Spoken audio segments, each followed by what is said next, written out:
Ah, filho, isso é virgindade, faz assim, nem aquela mina lá que da virgindade ganhou ó grana. Não, sei lá, deve doer cacete, mano. Eu acho que dói. Oxi, você acha que não dói? Você vai tomar tanta pirocada na cara que seu olho vai ficar que nem de drogado, sabe? Vermelho e inchado.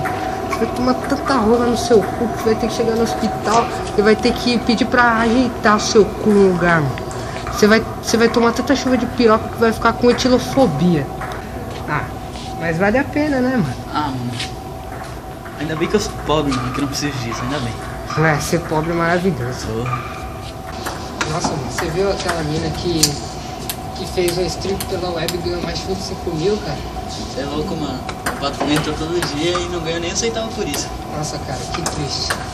Mano, se eu ganhasse cada, tipo, R$1 a cada batida, velho, tava rico. Você tava rico? Tava. Imagina o Eric, tava milionário. Você é louco, hein? Você é louco, hein, cachorro?